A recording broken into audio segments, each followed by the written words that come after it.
வந்து போதை ஆசாமிகள் செஞ்சது கிடையாது. ஏன்னா இது திட்டமிட்டு சாதிய வெறியோட அந்த பகுதிக்குள்ள போய் வெறுமனையா பட்டியலின மக்களை மட்டும் செய்யல, பிற்படுத்தப்பட்ட 20க்கு மேற்பட்டவர்களை கண்ட போக்குல வெட்டிட்டு போயிருக்காங்க. போற போக்குல பார்த்த இடத்துல வெட்டியிருக்காங்க 20க்கு மேற்பட்டவர்கள்.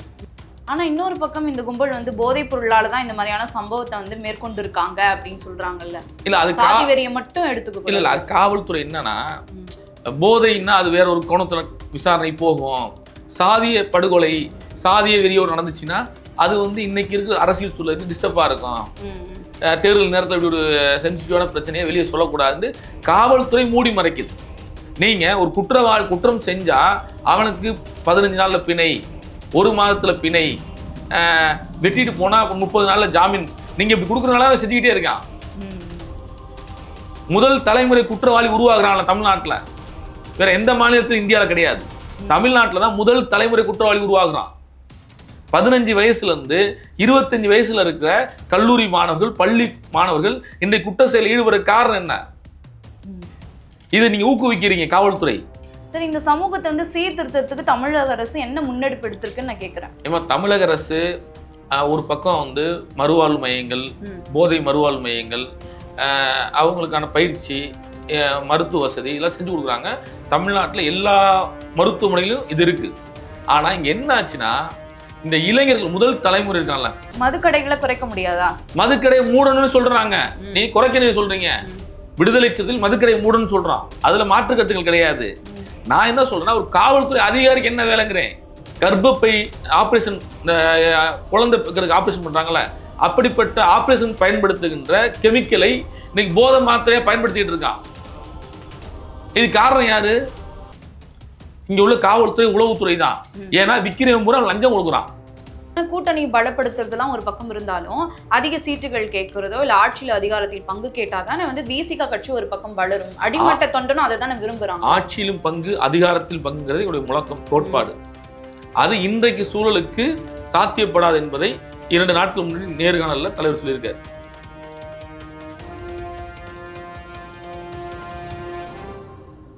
நிம்மதி ப்ராப்பர்ட்டி மேனேஜ்மெண்ட். கான்டாக்ட் 7667008999. நலம் தரும் நல்லார் சித்த மருத்துவமனை. இதய நோய், சர்க்கரை நோய், பக்கவாதம், சிறுநீரக பிரச்சனை, தண்டுவடம் மற்றும் மூட்டு பிரச்சனைகளுக்கு மிகச்சிறந்த மருத்துவமனை. கிருஷ்ணகிரி, சென்னை மற்றும் மதுரை. தொடர்புக்கு 8807666117 மற்றும் 8807666118. ஃபோர்த் ஸ்டேட் தமிழ் நேயர்களுக்கு வணக்கம். இன்றைய நேர்காணலில் நம்மோடு இணைந்திருக்கிறார் விசிகாவை சேர்ந்த மாலின் அவர்கள். வணக்கம் சார்.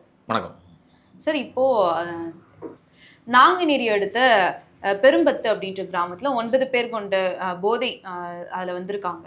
அவங்க வந்து 5 பேரை வெட்டியிருக்காங்க. அதுல 2 பேர் உயிரிழந்திருக்காங்க. ஒருத்தர் வந்து மாற்றுத்திறனாளி, இன்னொருத்தர் வட இந்திய மாநிலத்தை சேர்ந்த ஒரு தொழிலாளி. இப்படி போதைப் பொருள் வந்து தமிழ்நாட்டில் அதிகரிச்சுட்டே இருக்கோ அப்படின்ற அச்சம் வந்து அதிகரிச்சுட்டே இருக்கு. இதற்கு விசிகா தரப்புல இருந்து ஏதாவது எதிர்ப்பு தெரிவிச்சிருக்காங்க, இல்ல கண்டனம் தெரிவிச்சிருக்காங்களா அப்படின்னு பார்த்தா எதுவும் இல்லை. உங்க கருத்து என்ன? நீங்க ஊடகத்தை சரியா கவனிக்கல, சமூக ஊடகத்தை பார்க்கல தான் நான் சொல்றேன்.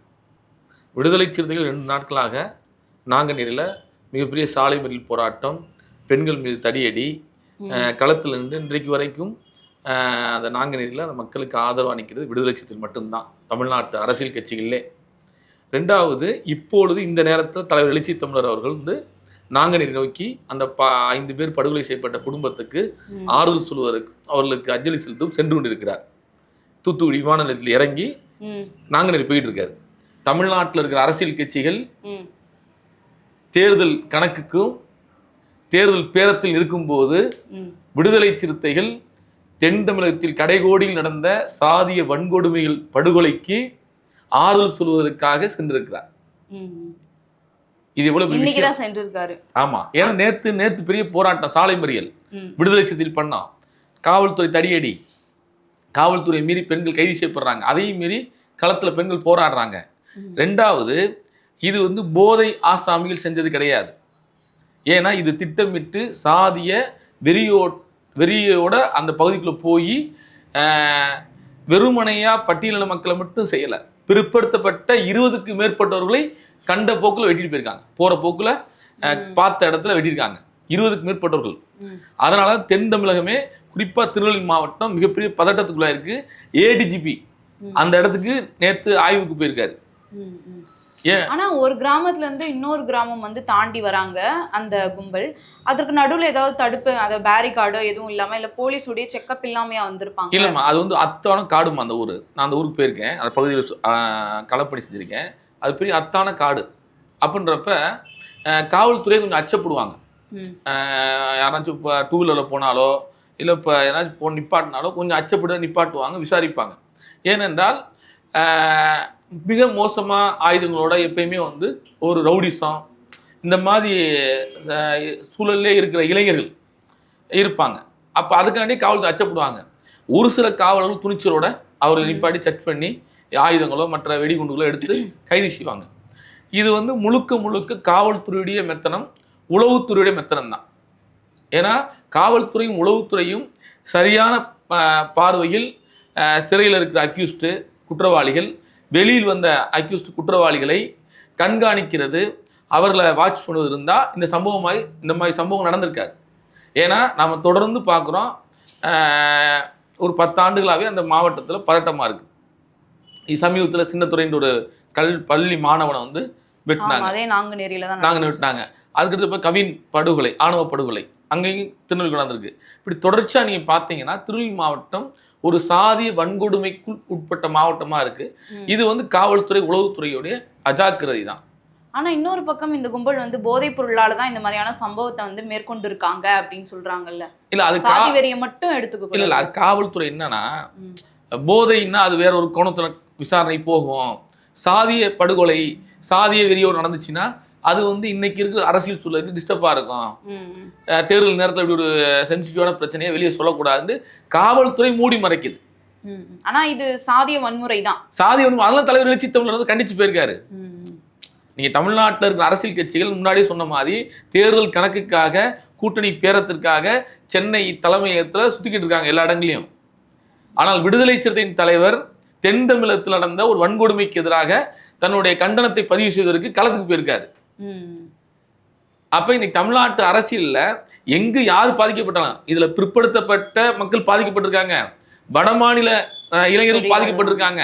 ஏன்னா நாம எங்கு பாதிக்கப்பட்டாலும் அந்த மக்களுக்காக நிற்க வேண்டும் என்பதுதான் விடுதலை சிறுத்தை நோக்கம் தலைவர் எழுச்சி தமிழர் அவர்கள். ஆனா இந்த சம்பவம் மறைவதற்கு முன்பாகவே இப்ப சிவகங்கை மாவட்டத்தில் அதே மாதிரியான போதை கும்பல் தான் நடந்திருக்கு அப்படின்னு சொல்றாங்க. ஆமா, இதே சிவகங்கை மாவட்டம் மானாமதுரையில் 2 ஆண்டுகளுக்கு முன்னாடி புல்லட் ஓட்டியதற்காக ஒரு தம்பி, முனுசாமியின் தம்பி, நான் அந்த ஊருக்கு நான் போயிருக்கேன். அந்த மேலப்பிடா ஊர் மானாமதுரை ஒன்றியத்துக்கு உட்பட்ட மேலப்பிடா ஊர்ல புல்லட் ஓட்டினதுக்காண்டி கையை வெட்டுறாங்க. அப்பயே நாங்கள் சொல்றோம், இந்த மாவட்டத்தில் சாதிய வன்கொடுமை இருக்கு, இது சாதிய வன்கொடுமை மாவட்டம் அறிவிங்கன்னு சொல்லி காவல்துறையிட்டு சொல்றோம், தமிழக அரசு சொல்றோம். ஆனா யாரும் கேட்கலையே. இன்னைக்கு நேற்று பார்த்தீங்கன்னா ஒரு 3 டூ வீலரில் 9 பேர் கும்பல் போய் உள்ள போய் ஊருக்குள்ள போய் சூறையாடிட்டு பண்ணிட்டு போயிருக்காங்க. இது என்னன்னா, தேர்தல் நேரத்தில் இப்படிப்பட்ட வன்முறைகளை காவல்துறை ஊக்குவிக்குதான்ற கேள்வி எனக்கு இருக்கு. இது விடுதலை சிறுத்தைகள் இருக்கு, எங்களுக்கு வந்து காவல்துறை உளவுத்துறை சந்தேகமா இருக்கு அவர்கள் மீது. ஏன்னா வந்து நீங்க ஒரு குற்றம் நடக்குவதற்கு முன்பே, குற்றம் செய்வதற்கு முன்பே உங்களுக்கு தகவல் வரும் உளவுத்துறைக்கு. உங்க எல்லைக்குட்பட்ட பகுதியில் எந்த அக்யூஸ்ட் பிணையில இருக்கான், முன்ஜாமீன்ல இருக்கான், எந்த அக்யூஸ்ட் சிறையில் இருக்கான், யாரு இந்த சம்பவத்தை பண்ணியிருப்பா அப்படின்னு எல்லாமே தெரியும் காவல்துறைக்கு, உளவுத்துறைக்கு. ஆனா ஏன் மெத்தனமா இருக்காங்க? சரி, இந்த காவல்துறை வந்து முதலமைச்சர் அவர்களுடைய கண்ட்ரோல்ல தான் இருக்கு, அவருடைய கட்டுப்பாட்டுல தான் நீங்க இருக்கு. அடுத்து காவல்துறை தனிச்சையாக வந்து செயல்படுது அப்படின்னு நினைக்கிறீங்களா? இல்ல, நீங்க அங்க கடைசி முதலமைச்சர் கட்டுப்பாட்டுல தான், அவருடைய துறையில தான் காவல்துறை சொல்லுவீங்க. நாங்க என்ன சொல்றோம்னா, தமிழக அரசு இல்ல முதலமைச்சரோ இருந்தாலும் ஒரு நிர்வாகத்துல அவங்க இயங்குறாங்க. ஆனால் நிர்வாகத்துக்கு கீழ் இயங்கக்கூடிய அதிகாரிகளை சொல்றோம். இந்த மெத்தனமான அதிகாரிகள், சாதியவாத சிந்தனை உள்ள அதிகாரிகளை தான் இப்படிப்பட்ட வன்முறை கலாச்சாரம் ஊடுருவிட்டு இருக்கு, பெருகிட்டு இருக்கு. நான் முன்னாடியும் மறுபடியும் சொல்றேன், அக்யூஸ்ட் எங்கெங்க இருக்கான்னு பாருங்க, யாரு பிணையில வந்திருக்கான்னு பாருங்க. உளவுத்துறைக்கு என்ன வேலை? உளவுத்துறை நீ முழுக்க கட்ட பஞ்சாயத்து பண்ணுகின்ற உளவுத்துறையா மாறிடுச்சு.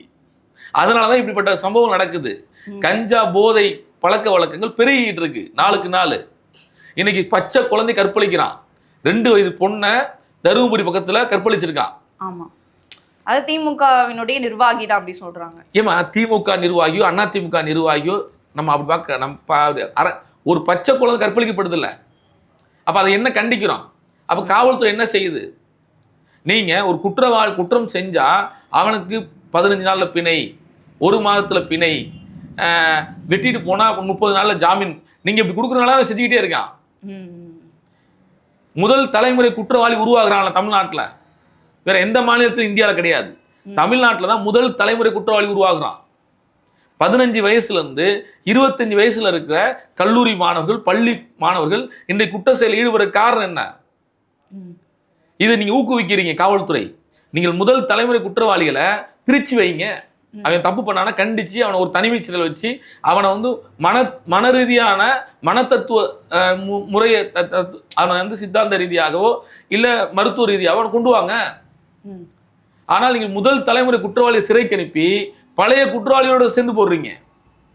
இப்ப இந்த நாங்குநேரி சம்பவத்துல 2வது அக்யூஸ்ட் கைது செய்யப்பட்டிருக்கவர் ஏற்கனவே ஒரு கொலை குற்றத்துல குற்றச்சாட்டப்பட்ட குற்றவாளி பிணையில வந்திருக்காரு. அப்ப நீ பிணையில வந்துகிட்டு அந்த குற்றவாளியை ஊக்குவிச்சு ரீல்ஸ் போடுறது, அருவாவோட ரீல்ஸ் போடுறது, வன்முறையா பேசுறது. அப்ப இதெல்லாம் காவல்துறை என்ன பாக்குது? இப்ப நம்ம மேடையில பேசுறோம், ஒரு ஆர்ப்பாட்டத்துல பேசுறோம், நம்ம வழக்கு போடுறாங்க.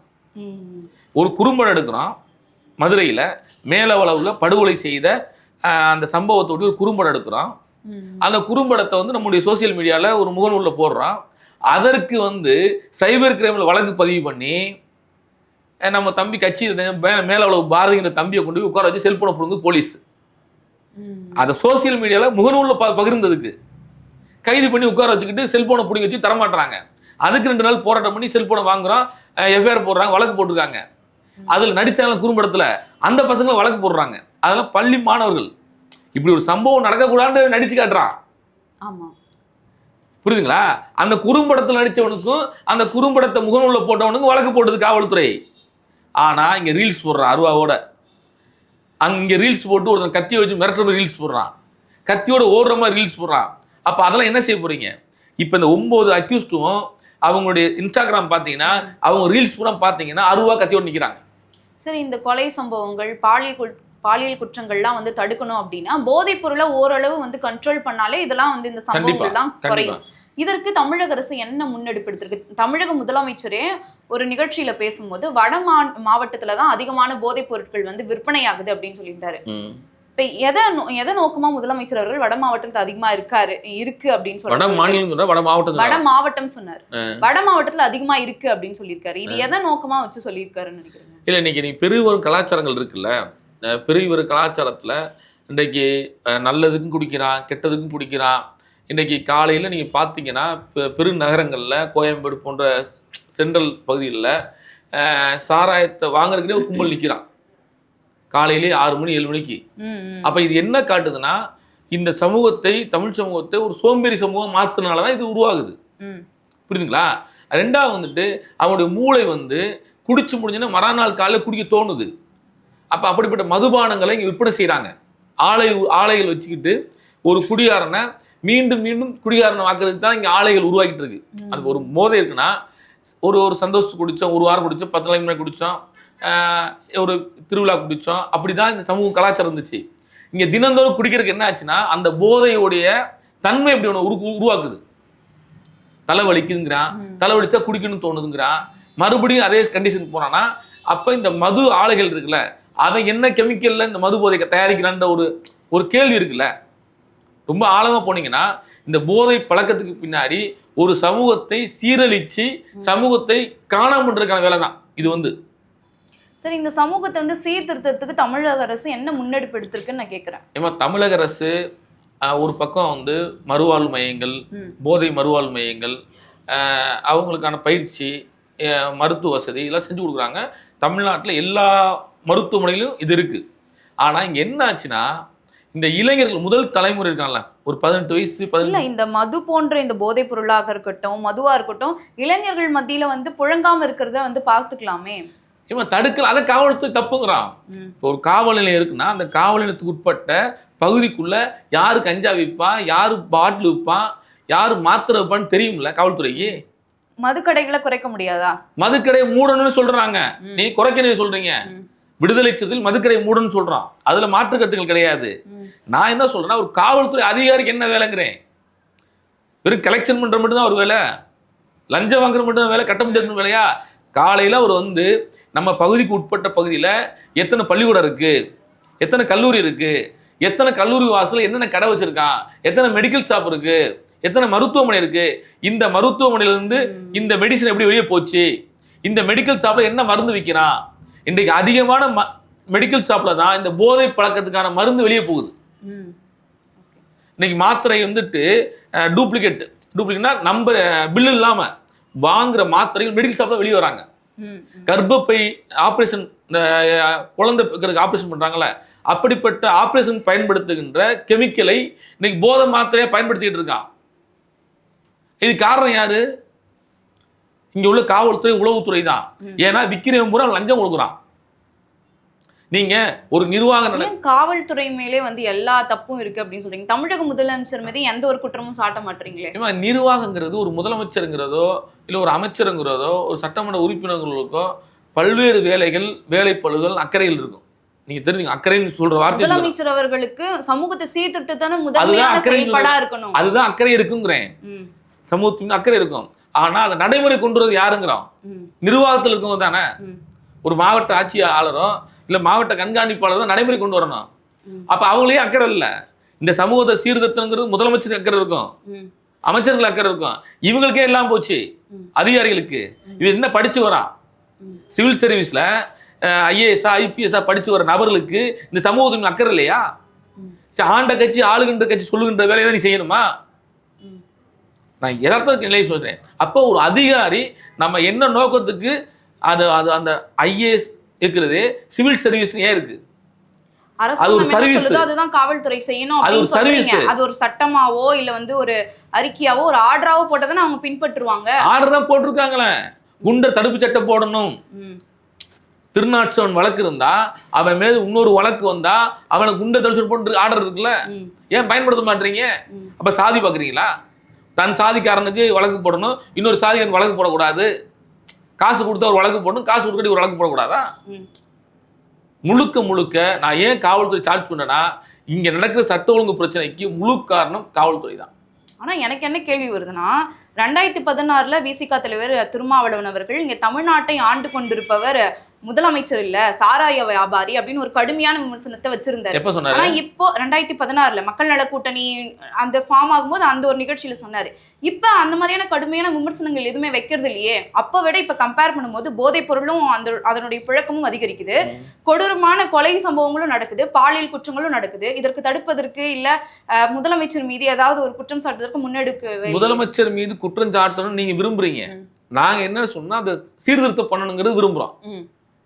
நீங்க குற்றஞ்சாட்ட சொல்லி கண்டிக்கிறது ஒரு பக்கம் இருந்தாலும் எங்க நோக்கம் என்னன்னா, இந்த பிரச்சனையை எப்படி சீர்திருத்தம் பண்றது, இதுக்கான வழி எங்க கொண்டு வர்றது. இப்ப தலைவர் எழுச்சி தமிழ் அந்த ஸ்பாட்டுக்கு நாங்குநேரி போலனா இரு சமூகத்துக்கான கலவரம், முரண்பாடு உருவாகிட்டே இருக்கும். இப்ப இந்த சூழல் ஆர்ப்பாட்டம் நடத்துறதோ ஒரு சாலை மறியல் செய்யறதோ பதட்டத்தை உண்டு பண்ணுது மாவட்டத்துல. ஆனா நாங்க தெளிவா இருக்கோம், அந்த மக்களுக்கு ஆறுதல் சொல்றோம். இதனால எந்த பதட்டமும் உருவாயிடக்கூடாது, அந்த மக்களை கொஞ்சம் ஆசுவாசப்படுத்தணும், அவளுக்கான தைரியத்தை உண்டு பண்ணி உங்களுக்கான இயக்கமா கட்சியா நம்ம நிற்போம் விடுதலை சிறுத்தைகள்ன்றத நம்பிக்கை ஏற்படுத்தணும். அந்த மக்கள் 2016 இருந்து ஆவேசம் கோபம் இப்பயும் அடங்கி இருக்குன்னு நான் கேட்கிறேன். அப்படி கிடையாதுமா. நீங்க 2016 மட்டும் ஏன் சொல்றீங்க? 90 தொடக்கத்துல விடுதலை சிறுத்தை தொடங்கும் போது விடுதலை சிறுத்தை மாதிரி தலைவர் எழுச்சி தமிழர் தமிழ்நாடு அரசு யாரும் பேசலங்கிறேன். நாங்க பேசாத பேச்சா? நாங்க பேசாத அரசியலா? அதான் கூட்டணியில் இல்ல அப்படின்னா பேசுவீங்க. அப்படி கிடையாது. கூட்டணியில் இருந்தா ஒண்ணு பேசுறது, கூட்டணி இல்லைன்னு எங்களுக்கு வந்துட்டு இன்றைக்கு இருக்கிற பிரச்சனையை எப்படி தீர்ப்பது, இதை எப்படி முறைப்படுத்துவது, இது இளைஞர்கள் மத்தியில நாம இளைஞர்கள் நல்வழிப்படுத்துறதுக்கான வேலை என்ன செய்ய போறோம், நம்ம செயல் திட்டம் என்ன இருக்கு அப்படின்றத பொது சமூகத்துக்கு சொல்லணும். நீங்க வெறுமனே ஆளுகின்ற கட்சி, ஆண்ட கட்சி, அவங்களுக்கு ஒரு நோக்கம் இருக்கும், அதிகார வர்க்கத்துக்கு ஒரு நோக்கம் இருக்குமா? புரியுதுங்களா? இப்ப நான் வெயில்ல நடந்து வந்துருவேன், இங்க ஒரு அமைச்சர் நடந்து வருவாரா, வெளியே வருவாரா? ஆண்ட அமைச்சரும் ஆளுகின்ற அமைச்சரும் வருவாங்களா, நடந்துருவாங்களா? இந்த தேனாம்பட்டு வரமாட்டான். அவங்க நோக்கம் கிடையாது. புரியுதுங்களா? அவங்களுக்கு இவத்துக்கு ஏசி ரூம்ல உட்காரணும், சாப்பிடணும், வைக்கணும், அதோட போயிடுவாங்க. மக்கள்கிட்ட நிற்கணும், அந்த மக்களுக்கான வேலையை செய்யணும். இன்னைக்கு நாங்குநேரியில் போய் 2 தரப்பு மக்களுக்கான பிரச்சனையை சும்மா பேசி அந்த மக்களுக்கு, ஒரு மக்களுக்கு பாதிக்கப்பட்ட மக்களுக்கு ஆறுதல் கூடுறாதான் இதுக்கு ஒரு தீர்வு கிடைக்கும். நான் எங்கேயோ உட்காந்து அறிக்கை வர்றதுனால தீர்வு வருமா? அது புரிதல் வரணும். அது வந்து ஆளுகின்றவர்களும் ஆண்டவர்களும் இங்கே அதிகாரிகளும் நிர்வாகத்தில் இருக்கிறவங்களும் புரிதல் வரணும். ஒரு சமூகம் இப்படி சீரழிஞ்சிக்கிட்டு இருக்கு, ஒரு சமூகம் அருவா கலாச்சாரத்தில் நிற்கிது, அப்போ இது எப்படி சரி பண்ணணுன்றதை இங்கே ஆளுகின்றவங்க முடிவு பண்ணணும். நாம பேசலாம், அன்னைக்கு நான் கூட நீ கேட்குற பதில் சொல்லிட்டு போயிடலாம். ஆனால் நடைமுறைப்படுத்துறது யாரு? அதிகாரிகள் தான், அதிகார வர்க்கம் தான். அந்த அதிகார வர்க்கத்துக்கு நாம் வந்து சொல்ல வேண்டிய எப்படி சொல்லணும் அப்படியே சொல்ல முடியும். அதான் அன்னைக்கு கூட்டணியில் இருக்கும்போது நம்ம வந்து ஹார்டாக சொல்லியிருப்போம், இன்னைக்கு கூட்டணிக்குள்ளே இருக்கிறோம், புரியுதுங்களா? அப்போ அதுக்கு எப்படி சொல்லணும் விதம் இருக்குல்ல. ஏன்னா அவங்க வந்து கோபித்துக்கொள்வாங்க. கோபித்துக்கொள்றதுனால கிடையாது, என்ன கோபிச்சு என்ன போகுது, அதெல்லாம் கிடையாது. சொல்ற விதம் இருக்கு. அன்னைக்கு நாங்கள் தள்ளிட்டு சொல்லிட்டு இருந்தா நீ பக்கத்துல இருந்து சொல்லிக்கிட்டு இருக்கோம். அன்னைக்கு மேடை போட்டு சொல்லிக்கிட்டு இருந்தா நீ தலைமைச் செயலர் சொல்ல முடியும், எங்களால் சொல்ல முடியும், இந்த விஷயத்த பேசுங்க, இப்படி பிரச்சனை இருக்கு அப்படின்னு கவனத்தில் சொல்ல முடியும். இதுதான் நீங்க உண்மை. நீங்க அன்னைக்கு மேடை போட்டு கத்திக்கிட்டு இருந்தோம், இன்னைக்கு பக்கத்துல சொல்றோம் இந்த விஷயம் பிரச்சனை இருக்கு, இதை கவனத்தை எடுத்துக்கங்க அப்படின்னு சொல்றோம். சரிங்க சார். இப்போ கூட்டணிக்கு வந்தோம் அப்படின்னா, நேற்று இரவு காங்கிரஸும் திமுகவும் கூட்டணியில தான் இருக்கா, திமுகவினுடைய கூட்டணியில தான் காங்கிரஸ் இருக்கு அப்படின்னு கன்ஃபார்ம் பண்ணியாச்சு. 28 தொகுதிகள், ஒரு மாநிலங்களவை சீட்டு அப்படின்னு கன்ஃபார்ம் பண்ணிட்டாங்க. இப்போ விசிகாவுக்கு எத்தனை சீட்டுகள் ஒதுக்கக்கூடிய வாய்ப்பு இருக்கு அப்படின்னு நினைக்கிறீங்க? இன்னும் எண்ணிக்கையை நம்புற தலைவர் முடிவு சொல்லிட்டாரு. இன்னும் அவங்க முடிவு செய்யணும். விடுதலை சிறுத்தைகள் கட்சி எங்களுக்கு வந்து ஒரு எங்களுடைய வலிமை, நாங்கள் இதுக்கு முன்னாடி எப்படி வந்து கலைஞர்கள் கொடுத்தாரு, அம்மையார் ஜெயலலிதா கொடுத்தாங்களோ அந்த மாதிரி டபுள் டிஜிட்டலில் கேட்குறோம். இது எங்களுடைய கேட்குறது எங்களுடைய இது கடமை. ஏன்னா வந்து எங்களுடைய தொண்டர்களும் நாங்கள் போட்டி போடணும், வெற்றி பெறணும், அங்கீகாரம் பெற்றிருக்கோம். தமிழ்நாட்டு அரசியலில் ஒரு பெரிய பேரியக்கமாக இருக்கும். விடுதலை சிறுத்தைகள் கட்சி நீ திமுக கூட்டணியில் இருக்கும்போது ஒரு பலமாக இருக்க கட்சிங்கிறது எல்லாத்துக்கும் தெரிஞ்ச விஷயம். ஊடகங்களுக்கும் மெயின்ஸ்ட்ரீம் மீடியாவுக்கும் எல்லாத்துக்குமே தெரியும். விடுதலை சிறுத்தை தலைவர் எழுச்சி தமிழர் தான் திமுக ஒரு பலமானது. அப்போ எங்களுடைய எண்ணிக்கை சொல்லியிருக்கோம், திமுக தான் முடிவு செய்வாங்க. இப்போ காங்கிரஸை பொறுத்தவரை அவங்க 40 சீட்டு வந்து கேட்டிருந்தாங்க. ஆனால் அதற்கும் குறைவாக ஒரு 3 சீட்டு தான் அதிகரித்து கொடுத்துருக்காங்க. இப்போ விசிகாவுக்கோ இல்லை மற்ற கட்சி தேமுதிக போன்ற புதிய கட்சிகள்லாம் வந்து வருகை தந்திருக்காங்க. அதனால மற்ற கூட்டணி கட்சிகளுக்கு வந்து சீட்டு வந்து கம்மியாக தான் கொடுப்பாங்க அப்படின்னு வந்து சொல்லப்படுது இல்லை? ஏமா கம்மியாக எண்ணிக்கை முக்கியம் இல்லைன்னு நான் சொல்கிறேன், நம்பர் முக்கியம் இல்லை. நம்ம எந்த கோட்பாட்டுக்காடி ஒரு கூட்டணி இருக்குன்னு முக்கியம். இல்ல நீங்க டபுள் டிஜிட் கேட்டிருந்தீங்க, அதனால கேக்குறேன். டபுள் டிஜிட்டல் கேட்கறது, 2 இலக்கு எண்ணிக்கை கேட்கறது எங்களுடைய கடமை, எங்களுடைய உரிமை, அதுல மாட்டுக்கிறது கிடையாது. ஆனால் அதற்கு கம்மியா கொடுத்தா கூட விசிகா வந்து திமுக கூட்டணியில தான் இருக்கும். நீங்க ஏன் இப்படி முடிவு பண்றீங்க கம்மியா குறைச்சிங்கிறது? ஏன் அது கிடையாது. எங்களுடைய நோக்கத்தை எங்களுடைய தொண்டர்களுடைய இதை கோரிக்கையை சொல்லியிருக்கோம், தலைவர் சொல்லியிருக்காரு, புரிஞ்சிருப்பாங்க. புரிஞ்சுங்கள் கண்டிப்பா கொடுக்க வேண்டிய எங்களுடைய வலிமை தெரியுமா உங்களுக்கு? இப்போ ஒவ்வொரு அரசியல் கட்சியுடைய வலிமை கூட்டணி கட்சிகளுக்கு தெரியும், கூட்டணி தலைமை தாங்கிறவங்களுக்கு தெரியும். அப்படின்றப்ப எங்களுக்கு என்ன கொடுக்குங்கிறத திமுகவுக்கு தெரியும்ல, புரியுதுங்களா? அப்ப தலைவரை பொறுத்தளவுக்கு ஒரு விஷயத்தை எப்படி சொல்லணும், பொது வெளியில சொல்லி அதை பிரச்சனையாக்கி அதை ஃபைட் பண்ணி ஊடகங்கள்ல அதை பெருசாக்கி அப்படிலாம் கிடையாது. நாம இந்த கூட்டணியில் 2017 இருந்து காவேரி பிரச்சனையில இருந்து இன்னைக்கு 26 வரைக்கும் ஒரு 11-12 ஆண்டுகளா இந்த கூட்டணியில் பயணம் செய்யறோம். 3 தேர்தலை சந்திச்சிருக்கோம். உள்ளாட்சி தேர்தல், சட்டமன்ற தேர்தல், நாடாளுமன்ற தேர்தல் சந்திச்சு பேசியிருக்கோம், இடைத்தேர்தல் பார்த்துருக்கோம். இந்த கூட்டணி ஒரு வெற்றி கூட்டணியா நம்ம விடுதலை சிறுத்தையால அமைஞ்சிருக்கு. ஆகையால தலைவரை பொறுத்தளவுக்கு இந்த கூட்டணியில இருந்து வெளியே போறனாலேயோ இந்த கூட்டணிக்குள்ள சண்டை போறனாலேயோ வாக்குவாதம் எங்களுக்கு ஒன்றும் கிடையாது. இந்த கூட்டணி நாங்கள் முடிவு பண்ணது கொள்கைக்காண்டி, கோட்பாட்டுக்காண்டி, பேரத்துக்காண்டியோ நோட்டுக்காக சீட்டுக்காக கிடையாது. ஒரு கோட்பாட்டு அரசியலுக்காக இந்த கூட்டணி நாங்கள் வந்து விரும்புகிறோம், கூட்டணியில் இருக்கிறோம். சனாதன சக்தியில் உள்ள நுழைஞ்சிடக்கூடாது, அரசியல் ஆர்எஸ்எஸ் போன்ற அமைப்புடைய அரசியல் வந்து தமிழகத்துக்குள்ள வந்து வேறுன்றக்கூடாது. அதற்காக இந்த கூட்டணியை பலப்படுத்துற நோக்கம் தான் ஒழிய மற்றபடி எண்ணிக்கை நோக்கம் கிடையாது. ஆனா கூட்டணி பலப்படுத்துறதுலாம் ஒரு பக்கம் இருந்தாலும் அதிக சீட்டுகள் கேட்கிறதோ இல்ல ஆட்சியில் அதிகாரத்தில் பங்கு கேட்டாதானே வந்து விசிகா கட்சி ஒரு பக்கம் வளரும். அடிமட்ட தொண்டனும் அதை தானே விரும்புறாங்க. ஆட்சியிலும் பங்கு, அதிகாரத்தில் பங்குங்கிறது என்னுடைய முழக்கம், கோட்பாடு. அது இன்றைக்கு சூழலுக்கு சாத்தியப்படாது என்பதை 2 நாட்கள் முன்னாடி நேர்காணலில் தலைவர் சொல்லியிருக்காரு, பிரஸ் மீட்ல சொன்னார். ஏன்னா இன்றைக்கு சாத்தியப்படாது. இன்றைக்கு ஒரு நோக்கம் வந்து பொது நோக்கமாக இருக்கனால அந்த நோக்கத்தை கைவிடுறோம், எங்களுடைய கோட்பாடை தள்ளி வைக்கிற மொழியை கைவிடலை, தள்ளி வைக்கணும்னு சொல்லியிருக்காரு. ஆகையால் எங்களுடைய நோக்கம் என்பது இந்த சூழலுக்கு சனாதன சக்திகளை தமிழகத்தில் ஆளுகின்ற சூழல் உருவாக்கிடக்கூடாது. ஆகையால் நம்முடைய அரசியல் நிலைப்பாடுங்கிறது வேறு, கூட்டணி நிலைப்பாடுங்கிறது வேறு. அப்ப கூட்டணிக்குள்ள ஒத்த கருத்தோட நம்ம வந்து இந்த பயணத்தை செய்யணும் தான் தலைவர் முடிவு எடுத்திருக்காரு. ஆனா இந்த முழக்கம் வந்து தள்ளி வைக்கப்பட்டிருக்கு அப்படின்னு வந்து சொல்லியிருந்தாரு. இப்ப அதிக சீட்டுகள் வந்து கேட்கறதே ஆட்சியில் அதிகாரத்துல பங்கு கேட்கிற மாதிரி தான் அப்படின்னு சொல்லியிருந்தாரு. அது அதிகார பகிர்வு. ஏன்னா ஒரு சட்டமன்ற சமரசம் பண்ணிட்டே போனா விசிக கட்சியில இருக்கக்கூடிய தொண்டர்களுக்கு வந்து ஒரு விரக்தி மனநிலை வராது. சமரசம்லாம் கிடையாதுமா. நீங்க அப்படி நினைக்க கூட. ஏன் சமரசம்? ஒரு சமரசம் எதுக்கு செய்யறோம்னு ஒரு நோக்கம் இருக்கு. சில விஷயங்கள் சமரசம் உடன்படிக்கை எதுக்கு செய்யறோம்னா கொள்கைக்காண்டி தான் உடன்படிக்கை செய்யறோம். அதை நீங்க சமரசம் எடுத்து நம்ம என்ன செய்ய முடியும்? சமரசம்னு என்ன செய்யணும்னா எங்கள் மீது நடத்தப்பட்ட வன்கொடுமைகளுக்கு, விடுதலை சிறுத்தை மீது நடத்தப்படுகின்ற தாக்குதலுக்கு நாங்க போய் பணிஞ்சு போனாதான் அது சமரசம். இது உடன்படிக்கை. உடன்படிக்கைங்கிறது ஏற்றுக்கொண்ட ஒரு கூட்டணி கொள்கைக்காக அந்த உடன்படிக்கை நாங்க கட்டுப்படுறோம், கடமையாற்ற நினைக்கிறோம். அதை நீங்க சமரசம் எடுத்துக்கூடாது. சமரசங்கிறது வேறு, உடன்படிக்கைங்க வேறுது. அப்ப எங்க கொள்கை கூட்டணிக்காக உடன்படிக்கைக்காக நாங்க கட்டுப்படுறோம். ஒரு அரசியல் நிலைப்பாடுக்காக நிக்கிறோம் முடிய ஏதோ உதிரிகளா வந்துட்டு இன்றைக்கு தேவைக்காண்டி இந்த கூட்டணிக்கு இல்ல, கிடையாது. இப்போ பாமக வந்து எந்த கூட்டணிக்கு போனாலும் இப்ப திமுக கூட்டணிக்கு வருதோ, கடந்த காலத்துல பார்த்தோம் அப்படின்னா இப்ப அதிமுக கூட்டணியில இருக்காங்க. அவங்க எங்க போனாலும் அவங்களுக்கு 30 சீட்டு இல்ல டபுள் டிஜிட் சீட்டு தான் வந்து கொடுக்குறாங்க. ஆனா விசிகாவுக்கு எப்பயுமே ஒத்த சீட்டுகள் வந்து ஒதுக்குவதற்கான காரணம் என்ன? ஏமா நாங்க வெற்றி பெற மட்டும் தான் இலக்கா வச்சிருக்கோம். நாங்க போனா எங்களுக்கு 25 சீட்டு தரதுக்கும் ஆள் இருக்கு, 50 சீட்டு தரதுக்கும் ஆள் இருக்கு, ஆட்சியில பங்கு தரதுக்கும் ஆள் இருக்கு. ஆனால் எங்க நோக்கம் என்ன? வெற்றி முக்கியம். அப்ப திராவிட முன்னேற்ற கழக கூட்டத்தில் தான் வெற்றி பெற முடியும், வெற்றி பெறுவோம். புரியுதுங்களா? அப்ப எண்ணிக்கைக்காண்டி நம்ம ஒரு இடத்துல போய் நிக்கிறோம்னா அங்க வெறும் எண்ணிக்கை மட்டும்தான் ஒழிய வெற்றி கிடைக்காது. அதிமுக கூட நீங்க கூட்டணி வைக்கும் போதும் டபுள் டிஜிட்ல வந்து சீட்டுகள்ல ஒதுக்கப்பட்டது இல்ல. அதனால அப்ப நாங்க என்ன எத்தனை ஜெயிச்சோம்? அதிமுக கூட வெற்றி பெறும்போது எத்தனை ஜெயிச்சான்? ஒண்ணுதான் ஜெயிச்சான். புரியுது உங்களுக்கு? அப்ப ஒரு எவ்வளவு எத்தனை எண்ணிக்கை வெற்றி பெறுங்கிறது தான் இன்னைக்கு தேர்தல் கணக்கா இருக்கும் ஒழிய நீங்க எத்தனை சீட்டு வாங்கி அத்தனையும் தோத்துட்டு ஒரு கட்சி நடத்துறதுங்கிறது கஷ்டமான விஷயம். அப்ப குறைவான தொகுதிகள் தான் விசிகா வந்து வெற்றி பெற. குறைவான தொகுதி கிடையாதுமா. நீங்க 10 தொகுதி கொடுத்தாலும் 10 தொகுதி வெற்றி பெறுவோங்கிற முடிவு பண்ணுங்க. நீங்க 25 தொகுதி வாங்கி 25 தோத்து என்ன செய்வீங்க? 25 தொகுதி வாங்கி 25 தோத்துட்டா என்ன செய்வீங்க? இப்ப ஏன் காங்கிரஸுக்கு வந்து திமுக இவ்வளவு அழுத்தம் கொடுத்து பேச்சுவார்த்தை நடந்துச்சுன்னா நாங்க 30 தரோம், 35 கூட தருவோம். உங்களால வெற்றி பெறும் கேள்வி தானே? அதே கேள்விதான் உங்ககிட்டயே முன் வைக்கிறாங்களா? எங்கிட்ட கேட்க முடியாதுமா. நான் காங்கிரஸ் சொல்றேன், நீங்க கொடுக்குற சீட் எண்ணிக்கை வந்து நாங்க வந்து 35 25 கொடுக்குறோம்னா 25 நீங்க வெற்றி பெறணும்ல. ஏன்னா இன்றைக்கு அரசியல் சூழலுங்கிறது திமுகவுக்கு நெருக்கடியான காலமா இருக்கு. அவங்க மீண்டும் அதிகாரத்துக்கு வரணும், ஆட்சிக்கு வரணும். அப்ப ஆட்சிக்கு வரணும்னா அவங்க எண்ணிக்கை உதயசூரியன் குறைவான தொகுதிகள் தான் உங்களுக்கும் ஒதுக்குறாங்க. அதை நீங்க ஏத்துக்கிறீங்க.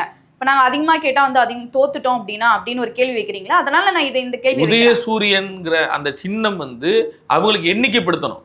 அதனால கூட்டணி கட்சிக்குள்ள இருக்க கட்சிகளுக்கு வந்து நீ உதயசூரியன் இல்லைங்க அப்படின்னு கட்டாயப்படுத்துறாங்க, அழுத்தம் கொடுக்குறாங்க. விடுதலை சின்னத்தை செய்ய முடியாது. ஏன்னா எங்களுக்கு பானை சின்னம் இருக்கு, சொந்த சின்னம் இருக்கு. நாங்க தேர்தல் அங்கீகாரம் பெற்றிருக்கோம். கடந்த தேர்தலில் பானை சின்னத்துல 4 சட்டமன்ற உறுப்பினர் உள்ள போயிருக்காங்க. பல்வேறு விஷயங்கள்ல நாங்க வந்து சட்டமன்றத்தில் பேசியிருக்கோம். ரவிக்குமார் அவர்கள் உதயசூரியன்ல நின்னாரு இல்லையா நாடாளுமன்ற தேர்தல்ல? அப்பமா அது இப்ப பானை சின்னம் நின்று வெற்றி பெற்றிருக்காரு. ஆமா. நீங்க எப்பயுமே என்னன்னா பழச நினைச்சுக்கிட்டே பேசுவீங்க போல. ஏன்னா இன்றைக்கு நாங்க என்ன அரசியல் நிலையில வரலாறு இல்ல கடந்த கால சம்பவத்தை வச்சுதானே சரி இப்ப என்ன நடக்க போகுது அப்படின்னு கணிக்க முடியும். வரலாறுன்னு பார்த்தா எல்லா கட்சிக்கும் ஒரு பின்னடைவு இருக்கும், ஒரு சர்க்கிள் இருக்கும், ஒரு சின்ன தொய்வு இருக்கும், சின்ன மாற்றம் இருக்கும். வரலாறு மாற்றத்தின் அடிப்படையில் தான் வரலாறே உருவாகுது. புரியுதுங்களா? நாங்க அன்னைக்கு இருக்கும்போது கட்சி இயக்கம் தொடங்கும் போது எங்களுடைய உடை, எங்களுடைய சூழல் கஞ்சிக்கு இல்லாம வறுமையில அழுக்கு சட்டை போட்டு போராடி இருக்கோம், களத்தில் இருக்கோம், சிறைக்கு போயிருக்கோம். இன்னைக்கு நல்ல சட்டை போட்டிருக்கோம், நல்ல பேண்ட் போட்டிருக்கோம், நல்ல செருப்பு போட்டிருக்கோம். இது ஒரு மாற்றம் தானே? அப்பயே இப்படி நீங்க ஆயிரக்கணக்கான பேர் இன்னைக்கு விடுதலை சிறுத்தைகள்ல எங்களுக்கெல்லாம் மகிழ்ச்சியா இருக்கு. ரோட்டில் பார்க்கும்போது கட்சி கொடியோட கார் போகுது. ஒரு காலம் சென்னைக்குள்ள வரும்போது சோத்துக்கே வழி இருக்காது. உண்மையை சொல்றேன். புரியுதுங்களா? அப்ப ஒரு மாற்றம் இப்படி வரும். அப்ப ஒன்றிலிருந்து ஒன்று பரிமாணம் தான். சரிங்க சார், என்ன நடக்குதுன்னு பொறுத்து இருந்து பார்க்கலாம். பல்வேறு கருத்துக்களை பகிர்ந்தமைக்கு நன்றி சார். நன்றி நன்றி நன்றிமா.